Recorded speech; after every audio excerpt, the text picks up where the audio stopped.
Should we, when you edit this, should you be playing also Spakker Zarathustra as it opens? Nah.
What?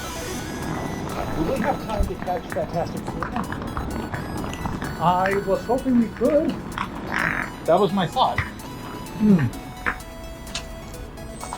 But where would we see it? Fashion Valley, I think.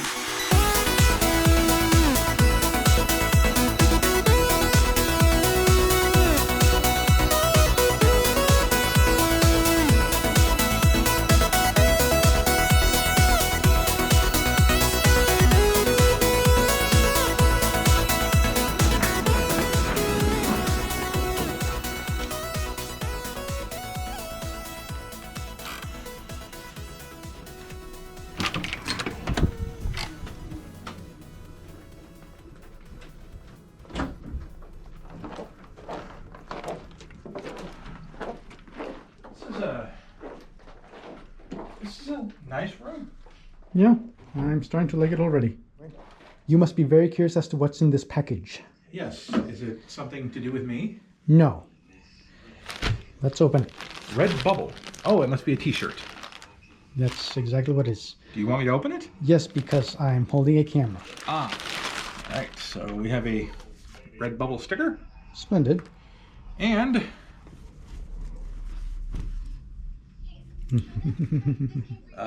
who is this again? His name is Major Violence. Major Violence. What is he from? He is from the Eltingville Club.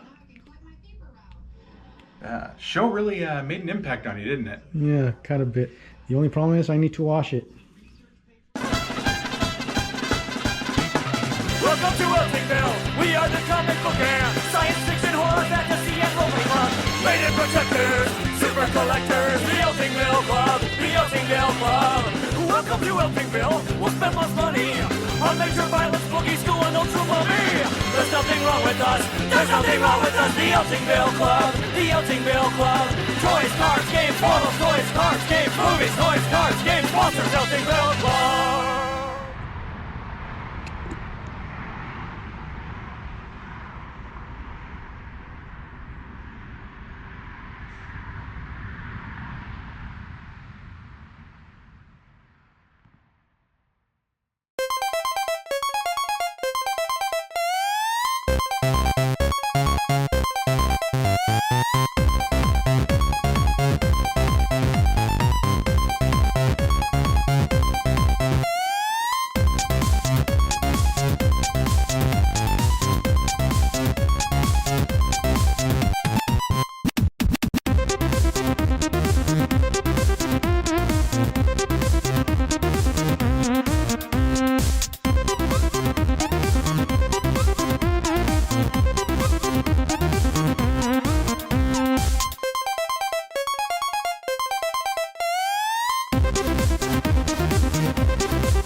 So, what is the verdict?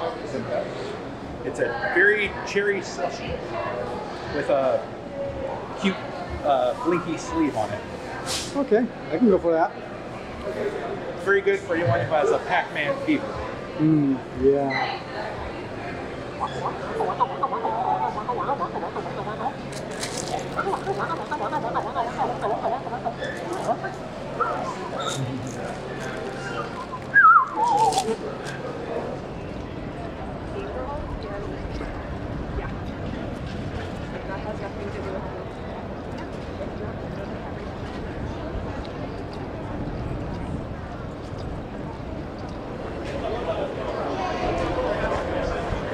Oh my god, where did you get that brownie? That's over there. You're gonna film me doing it? Uh-huh. Anything for content. Yes, I could be dying and you probably say, wait, don't do it yet.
What's going on? What's the cool stuff? So we are giving these magazines to have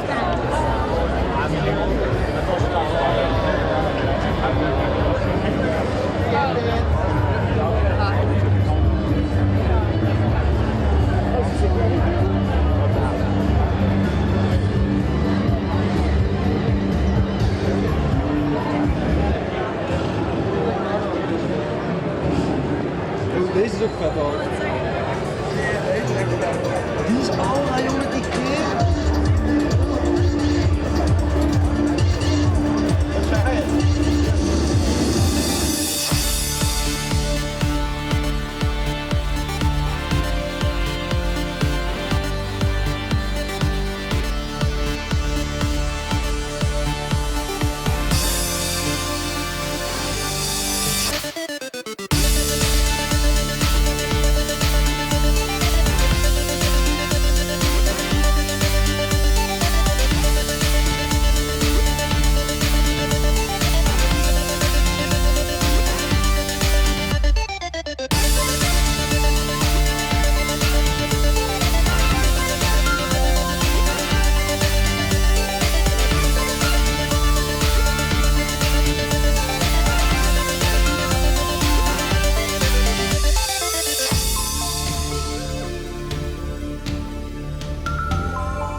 Thank you for attending Comic-Con. The exhibit hall is now closed.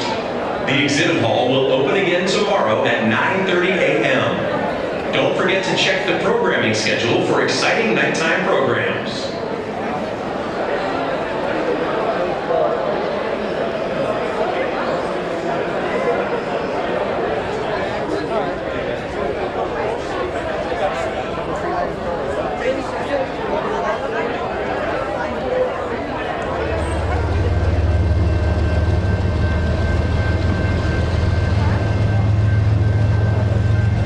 And all passengers at the Convention Center Station, once again, this is Central Control. We hope everyone enjoyed tonight's festivities pre-event for Comic-Con. Please stand behind the black line as we will have a 4-car train arriving shortly.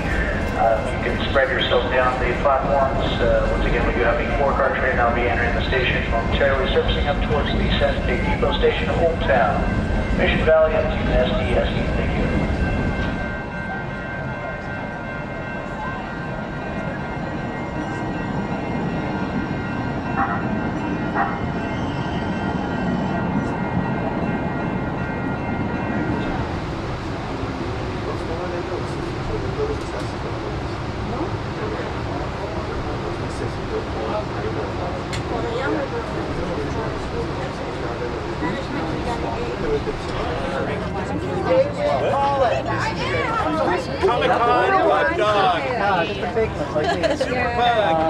We got the balloon from Pennywise. It's an evil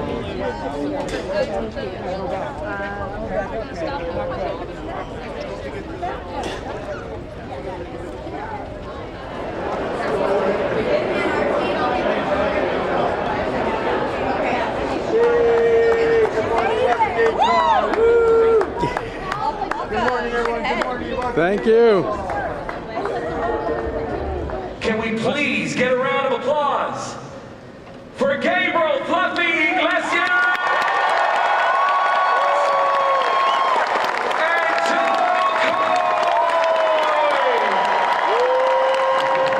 What's up, you guys? San Diego, come on up. I want to say thank you so much for, I heard some of you were here as early as 6 o'clock in the morning. Wow. And I want to say thank you for that. That's awesome. Five. It's not a freaking auction. Yo llegué a las 4, a las 4. Yeah, I still had a hangover when you got in line. Thank you. So it means a lot that you're here, and it means a lot that there's 2 comedians here today at Comic-Con. And I want to say this is the first time this happens, right, bro? Yeah, this is the first time. This is actually my first time ever. And this is amazing. I can't believe what I'm seeing. Yeah, so thank you guys for packing it out. They said no seats left. Thank you. We knew each other when we were little, but life goes in separate ways. Your family went one way, mine went the other. And I'm going U.S. In case you're wondering which direction. I'm hosting a show in Phoenix, a car show, and I'm about to introduce the Cumbia Kings on stage. And they said that they were running a little early. And the year was probably 2000. And so they said, can we bring a comedian on stage? And I said, sure, bring him over so I can meet him, so I can introduce him. He walks around the corner about 100 yards away. I said, what is my brother doing here? I really thought it was him, and as he got closer, I'm like, eyebrows, belly. FYI, I looked exactly like his brother. Exactly. He just got that. Exactly. And so we got to talking. I'm like, hey man, what's your name? He says, Gabriel Iglesias. And I'm like, bull. I'm keeping it clean. And I said, my last name is Iglesias. And so as soon as he said that, I'm like, oh, how much money you want, bro? Exactly. I know how this goes. And this is the funny part, is I said, who's your dad?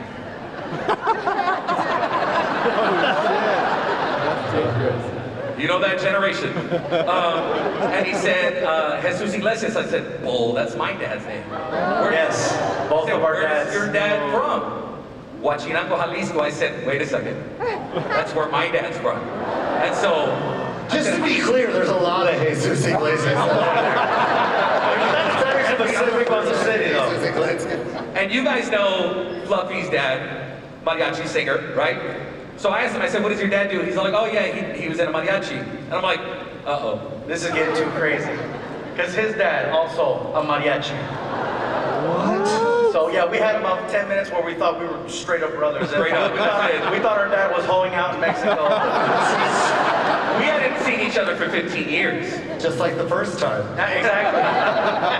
And we got down to the bottom of the story, and my dad and his dad are first cousins. So there's the connection, and it's been beautiful ever since. Hey, our dads are still hoes, but you know what? Now that you're in the mecca of it all, how does it feel? How does it feel being here? I think the best part is I'm at that stage now where I get to enter through the back now. And wait, what do you mean by that? We know you're successful, but I thought I saw a bottle of baby oil back there. I wasn't sure who that belonged to, but right when I said it, I go, I just said that wrong. Completely wrong. You clearly said it right. You said it right. I did say that wrong. No, it's just the access to get in here is impossible. I don't, like, you guys, this is worse than the Super Bowl. Like, this is more, not worse, it's just, you guys are more challenging than the Super Bowl. It is challenging To get back here. And I've been blessed to have that opportunity, but now I got all these friends that are coming out of the woodwork going, hey man, can you hook me up, Joe, please? Can you hook me up? So you will get a lot of calls from yeah, it's like, wait, what? You collect? And they're like, I just want to go, please. So no, the answer is no. I'm not talking to anybody that's texting me or calling me right now. The answer is no. Is hot dog a sandwich? Discuss. If it's still one piece of bread, no. Because you're folding it. It's closer to a taco than a sandwich. It's the same like that. I don't even like the way you're like mimicking. Look, hot dog. Yeah, hot dog. And if this still offends you, I'm sorry. Yeah, as long as you don't eat the hot dog like this. Yeah.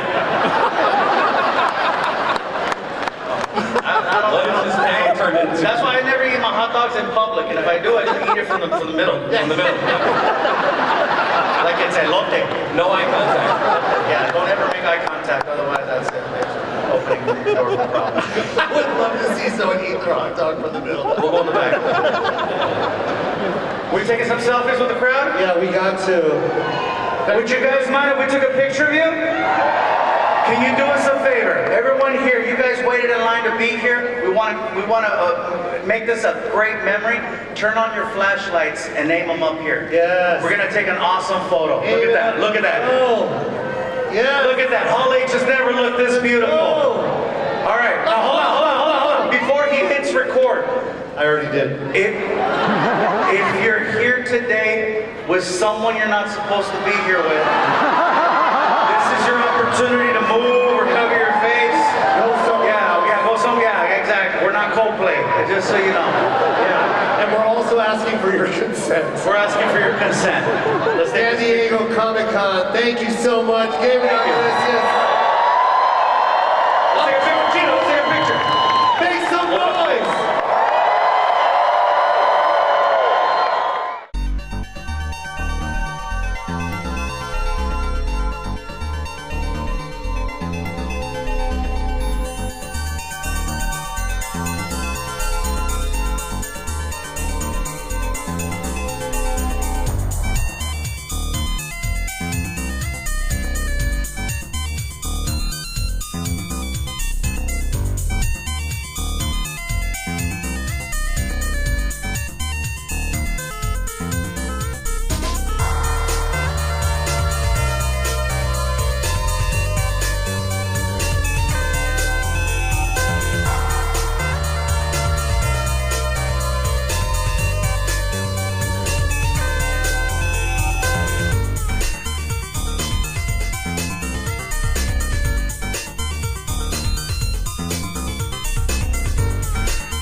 because they're making Gundam out of it.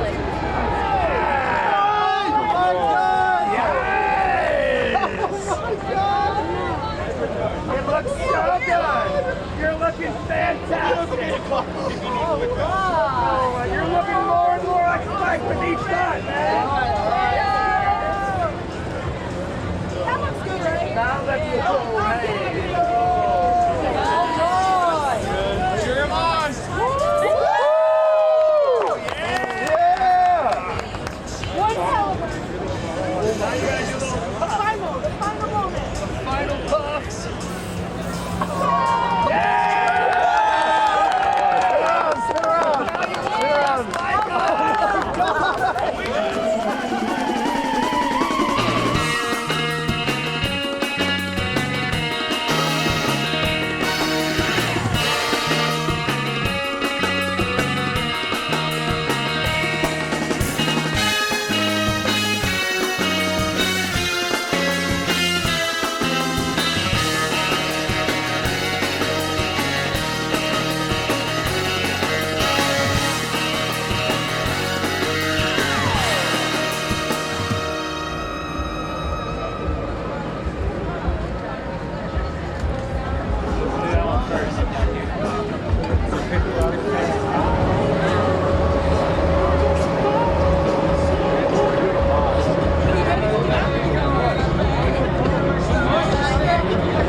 Thank you.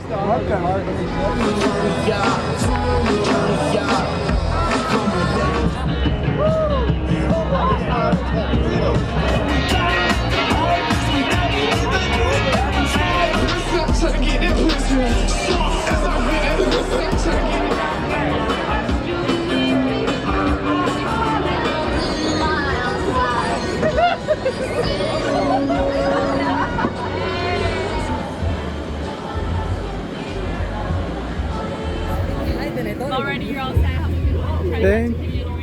I'll make an effort.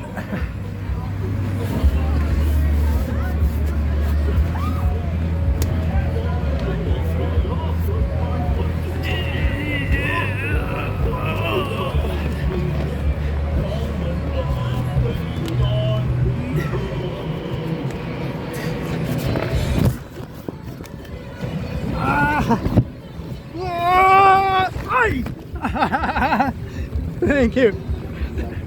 Thanks, man. I need the contact. There you go. Thanks for fixing the line. I'm your chef, Bobby. Interview time. How were the panels? Oh, they were good. Anyone stood out? I don't know. Hyde looked pretty interesting. How was Toxic Adventure? It was censored. Censored? They didn't show any of the good stuff. No language. Peter Dinklage was dry, as always. Seems like every commenter wanted to ask him something. He had to remind someone that Elijah Wood was in Lord of the Rings, so they should ask him something. There was a man dressed as Buddy the Elf. I might have seen him earlier. I think he was dressed just to ask a question to Peter Dinklage because he was in the film. There was a guy there who I swear was asking a question every panel. Was this the guy that had that little notebook? I think a blue notebook. Yes, and it looked like he had no emotions whatsoever. Yes. That was him. Oh boy. He's probably in line to ask a question now.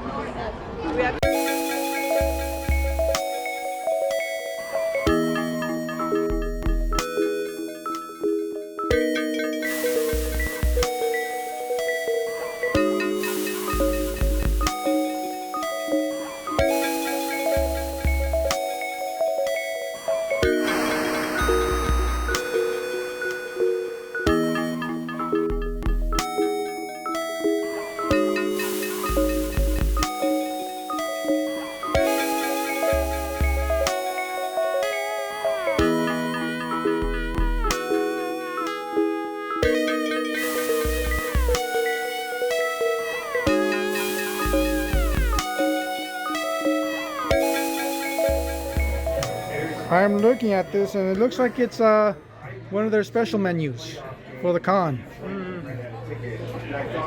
Maybe you should start with an appetizer. just to. I think there's only one appetizer on here. Yeah, exactly. Sicilian garlic cheese bread. Yeah.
We're always looking for more people to come up here for the 1v1s, whether with your friends, maybe with strangers, maybe with me. We have the Star Wars, the matching jacket, Gavin handing his name, picks up an immediate health pack, runs to whittle away. For you, now I run for you.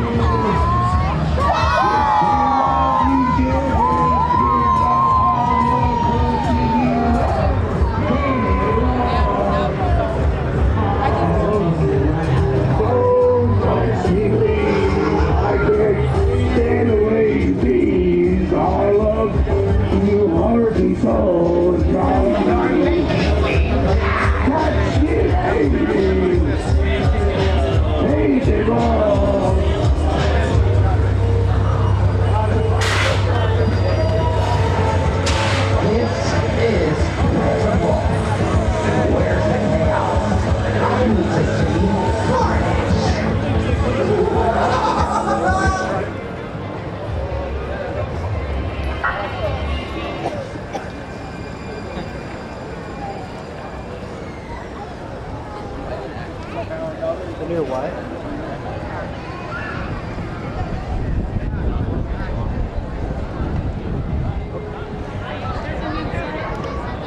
Just my archive here is your ID.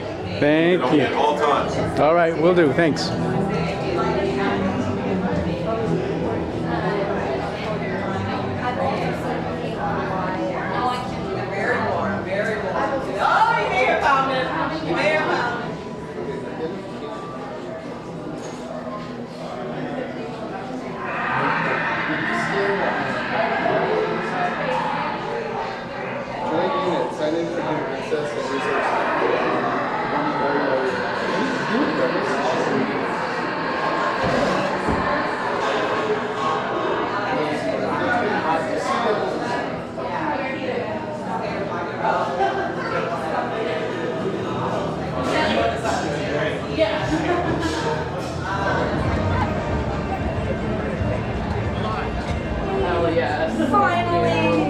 I hope our business upstairs. Wow, guys, come on in. Guys, come on in. What? This is that's so more like they would be like, oh, that's good. Just stay there. That's so fun.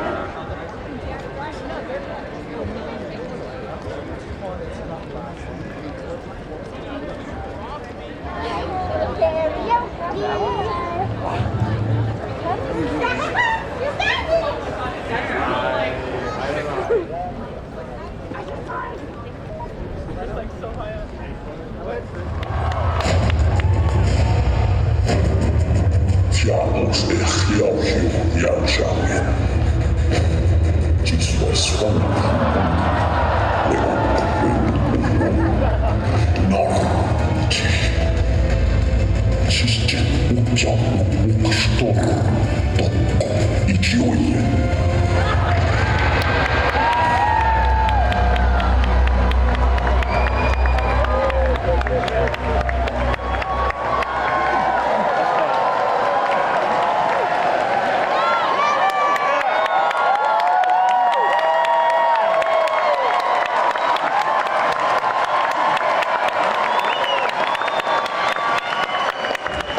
Kids, I don't speak Yautja, the language of the predators, but I'm pretty sure he said something about the Epstein files.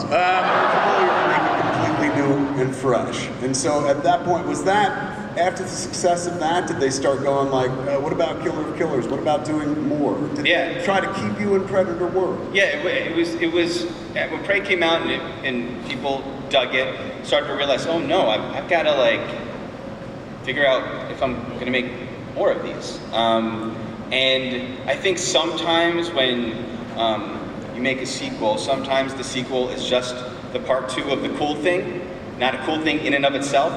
So it really was hard on myself trying to figure out like what would be another essential movie. What's something that hasn't been done in the Predator franchise? And one of those ideas was Killer of Killers that came out earlier this year. And the other thing was Badlands. Yeah. Mel, when you see the script, are you like, oh my God, it's a sequel to A Complete Unknown? I wasn't strapped to Timmy's back in that one, but I like all of you. I'm so happy to be here, by the way. I don't think I've ever been to Hall H before. Welcome out to Hall H! But maybe years and years ago, but I'm happy to be here. I, like you all, was a huge fan of Prey, and Dan, what he's done with this Predator franchise, it's really unprecedented. And reading the script, what really drew me to it is it has so much heart and emotion, and Prey really definitely had that, but what makes this one unique is that there's no humans in this film. I play a synthetic android, he's a predator creature, and at the same time there's so much humanity and heart, and a real friendship, an unlikely friendship amongst these two characters. And I was quite blown away by the script. It's a new genre for me. It was so many new physical challenges, acting challenges. I will say I do play 2 parts in the film, so there are 2 characters that I play. So there's a lot of dope, man. When I was watching the movie, like for the first part of it, it was Thea. And then when it switched up, I was like, I could see how this would be like acting magnet right there. Like I get to play 2 completely different parts, done and done. Totally, so exciting. And just to be with Demetrius, and he's speaking Yautja, a whole other language that he had to learn, and I had to learn that a bit. But we shot in New Zealand on these beautiful locations, and also Predator, it's practical effects. Of course there's visual effects, but Demetrius was there in the incredible suit.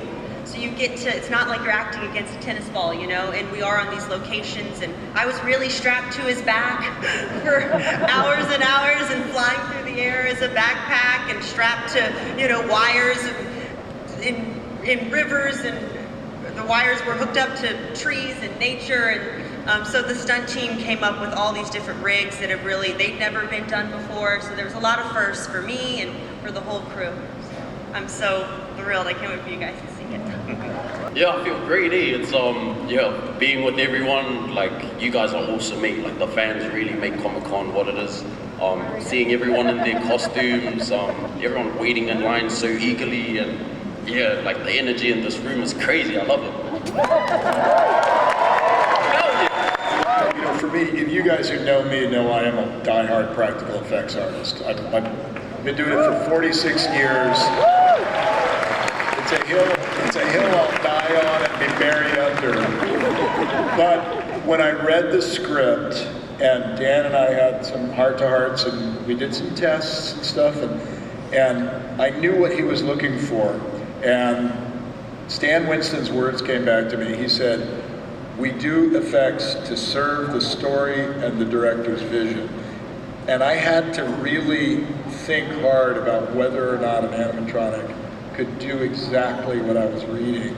And then a couple things happened. One, the Planet of the Apes movie came out, and that was Weta Digital's work, right? And those faces, particularly the orangutan character, pretty much blew me away. And then I saw an audition tape of this guy, and I saw his performance, and I thought, this has got to be a different approach. That's right for this movie. and that will carry the film in the way that it really deserves to be. So not an easy decision for me to come to. It wasn't my decision really, ultimately, but I think you got to see the movie, and I think you're going to appreciate it.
Thank you very much. It looks great.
But they said, no, it's too big.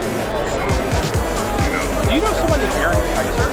Aaron Kaiser. I don't know. I thought he might be before at a friend's house, but maybe a different guy. I just remember you had a cool post. Right, okay. How's your comment so far? So far, so good.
have your back? How does it help you as like a solo artist? Because that is what cartooning is.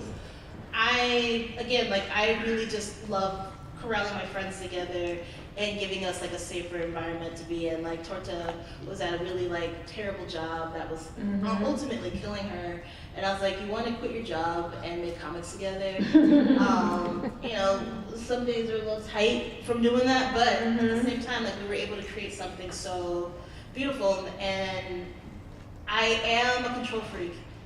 But working with other people, it forces me to think outside of myself. It forces me to check, you know, you gotta touch grass. You gotta, you know, not always think that all of your ideas are the best, that you're basically the big god and no one else can ever challenge you.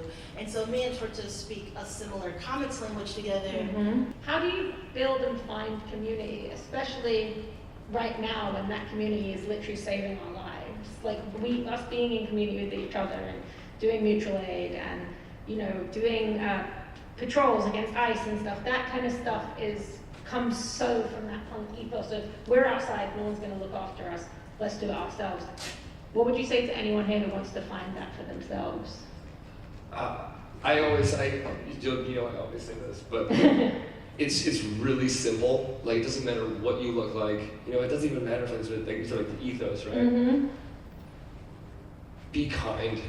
Punks love manners because they're free.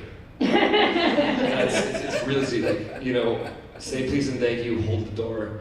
And when it comes to like larger concepts, you know, like that's just what you do at the base level. Like when everything gets really big and you feel small, just be nice. Like, you know, like just like you never know what somebody's going through.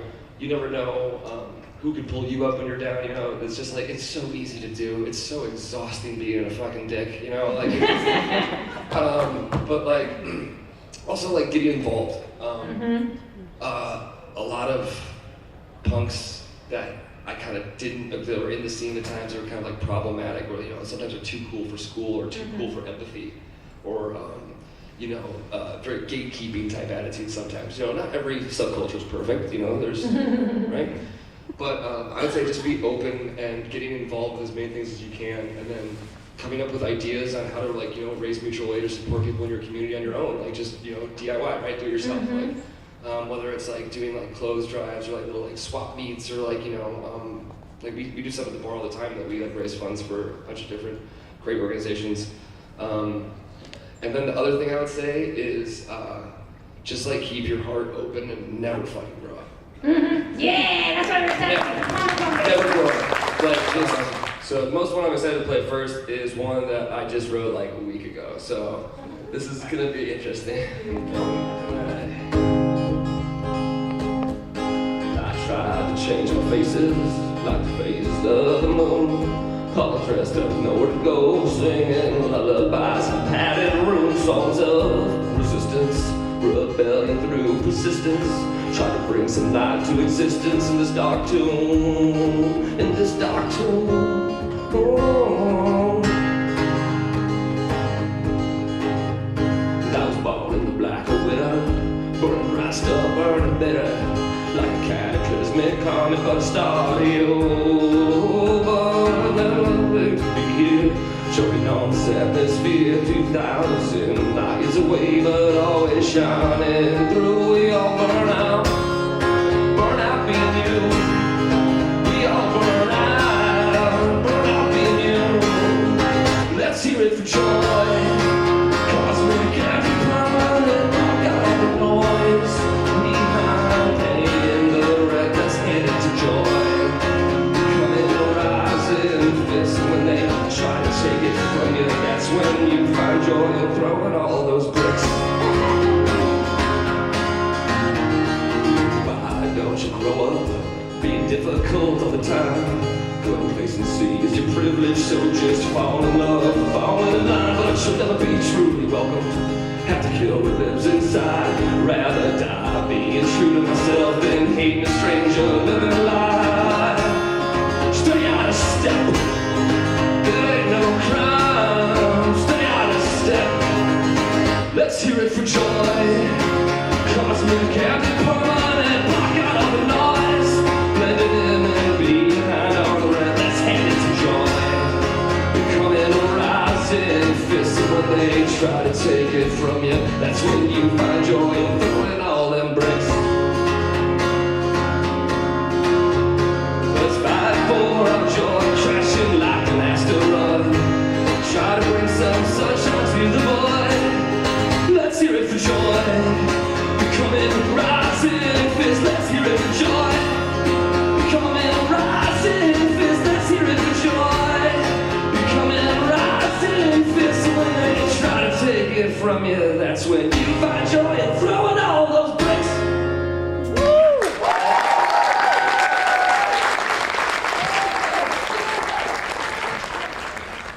As a woman in creative of color, what advice do you have for someone like her who doesn't feel she has a spot in this industry?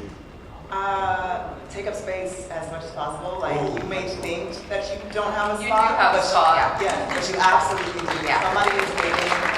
Yeah, somebody is waiting to hear a story that people like to look at someone like you and look up to them. And so, yeah, don't ever think that you don't have a story to tell that's valid in this space.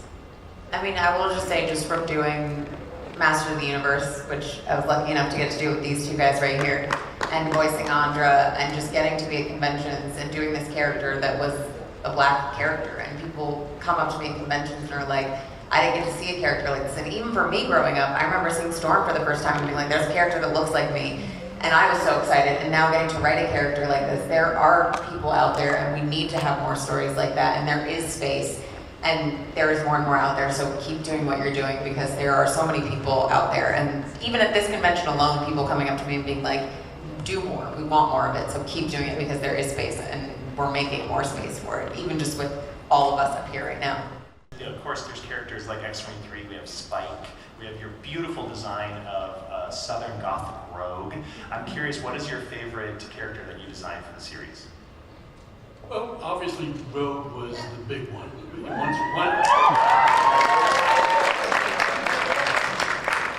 I figured out what Rogue was going to look like and behave like and have her whole demeanor and stuff, then that kind of set the direction for the rest of the characters.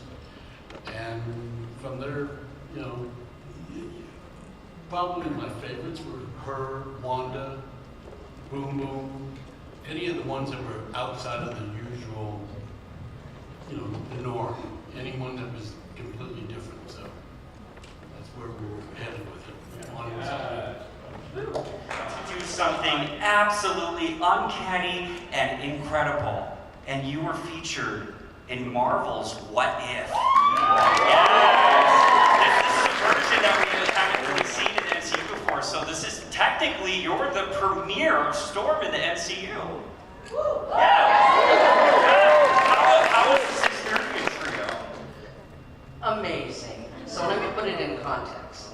So, I don't watch a lot of TV, I don't know a lot of pop culture, and when I'm not actually doing Storm, I live up in northern Ontario on a farm, and I raise chickens and pigs.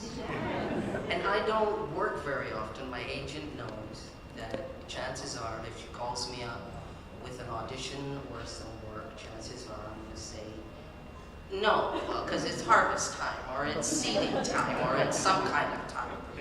So she calls me up, and you know, I can sort of hear a little bit of the hesitation in her voice, because she doesn't know what I'm going to say. She says, Allison, they want you to come and do Storm in this show called What If. Do not judge me, but I didn't know what if was. And the first thing out of my mouth, without thinking, it was reflexive, was hell yes. When do we get in the studio?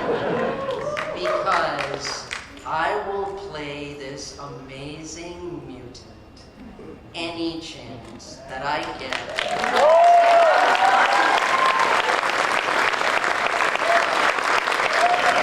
Lenore, what I just got to witness today was super unique to me.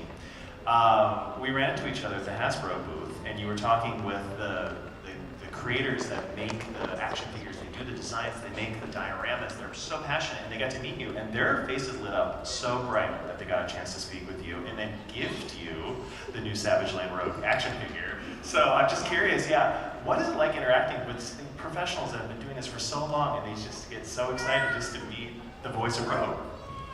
Well, sugar, I forget. I'm sure it's the same for you, Allison. I forget the effect that we have on people sometimes. Like, we're just regular, ordinary people and actors, and we go about our lives, and we forget that there's a whole bunch of people out there who we imprinted upon at an early age.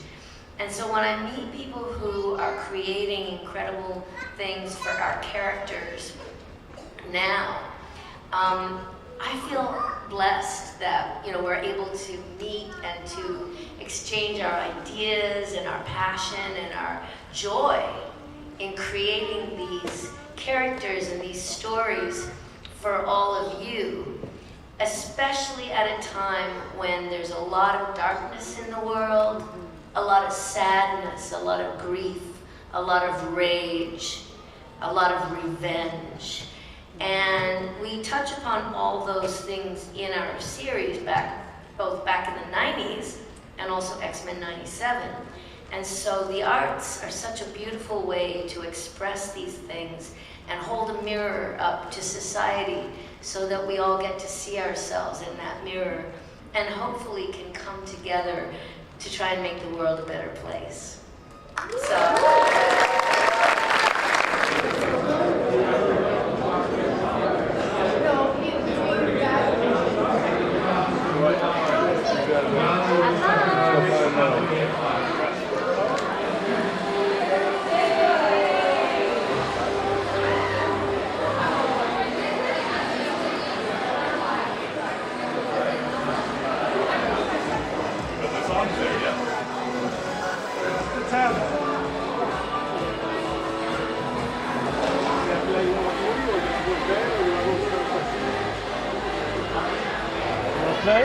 Oh, I'll be terrible at it.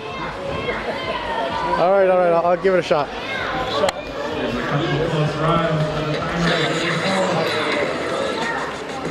Oh no!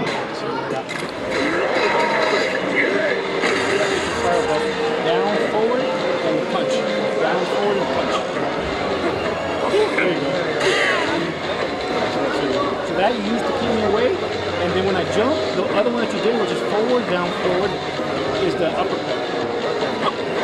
So when I'm on a corner here, if you push these two at the same time, it does like a block hit, like a power block hit, and it makes me stunned. So, see? So when that does that, now that I'm all loopy, you gotta go in there with some power moves. So try it again. Right in the corner, you gotta do power. Right in fast.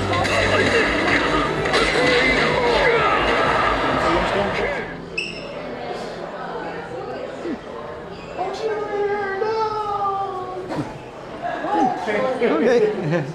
Thank you.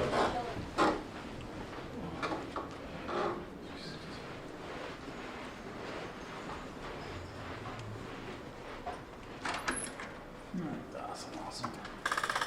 Excuse our mess. Yeah, I can school you on the messes. Oh, sweet. Not bad.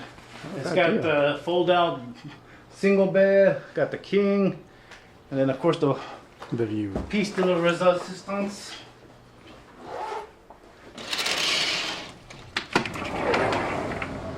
Nice. It's gorgeous.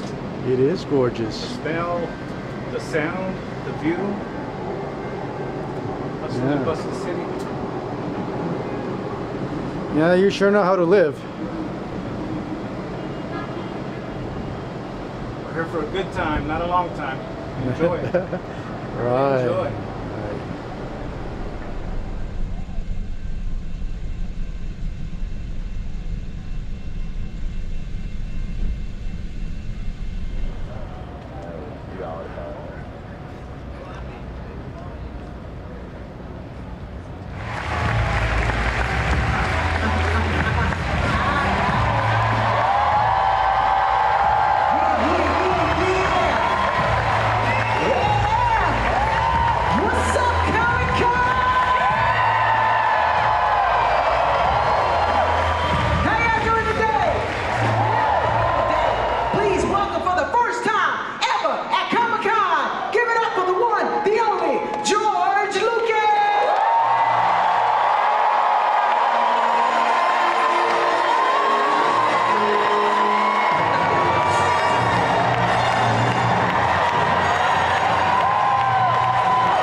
art to you, and when did you first fall in love with it? Well, I've been collecting art since I was in college, and back when I was in college, which was sort of near the Stone Age, the idea is that I couldn't really afford real art. I love all art, no matter what it is, but I could afford comic art because in those days it was underground, and it was you sort of had to know people to get find out where there was a sort of a auction that was sent out on a mimeograph sheet and had some prices and names of art. And so I've been sort of collecting narrative art ever since then, because I could then, in college, I could get an alley-oop for $30, and because the comics were expensive, but the original art wasn't that expensive because it was harder to come by. But you managed to collect upwards of 40,000 pieces of art. Yeah, I've been doing this for 50 years now, and then it occurred to me that what am I going to do with it all? Because I refuse to sell it. You know, I'm not one of the typical high art collectors who buys and then you come back 5 years later and you say, what happened to that painting you bought? That was so beautiful. Well, I sold it for $10 million. I made a lot of money on it. I said, I could never do that. It just is not what I think art is. I think it's more about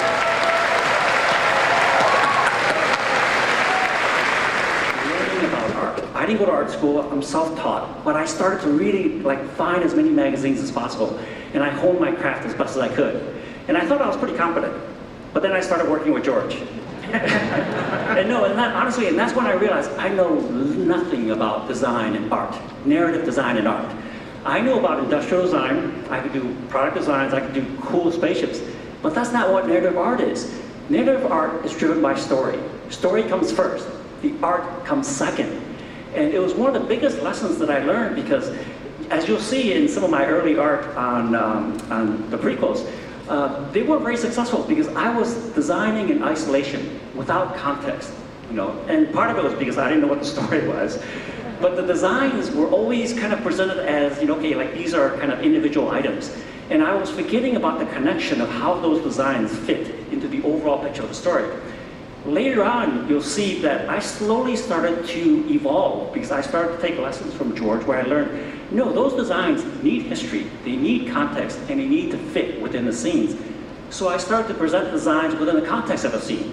I started to invent the scenes to try to see and validate the designs. And it's one of those things that I learned from George where cinematic narrative design is very specific. It's story-driven.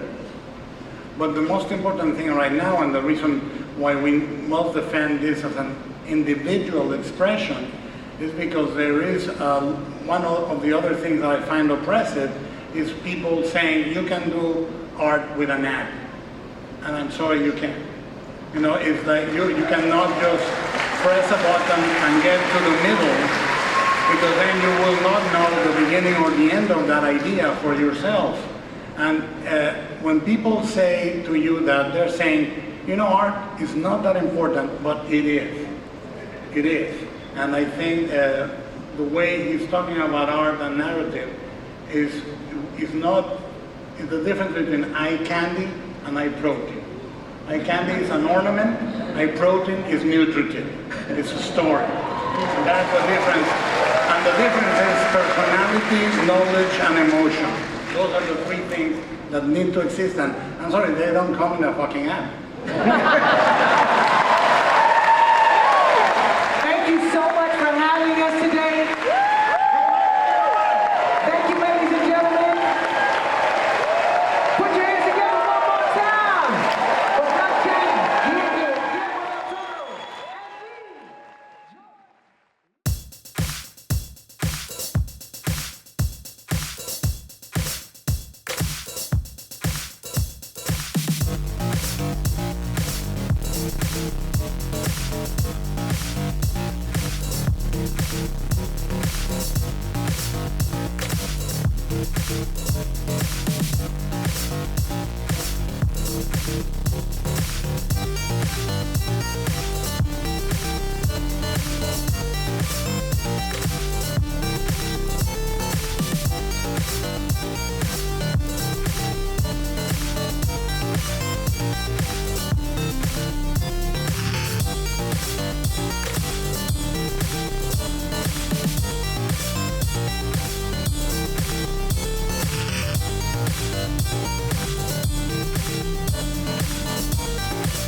don't think I've ever seen anything quite like this before.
I'm sorry, Dave. I'm afraid I can't do that.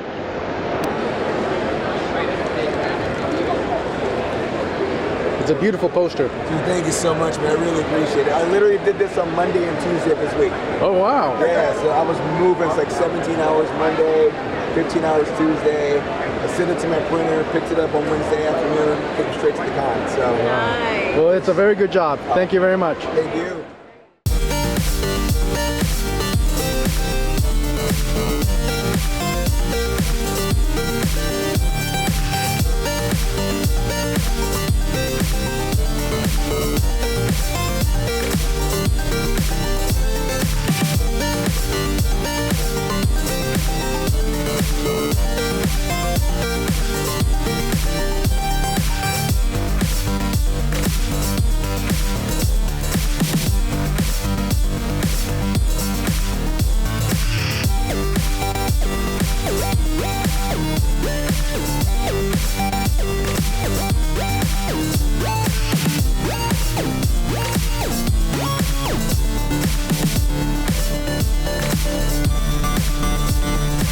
I'm sorry, Dave. I'm afraid I can't do that.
Pardon?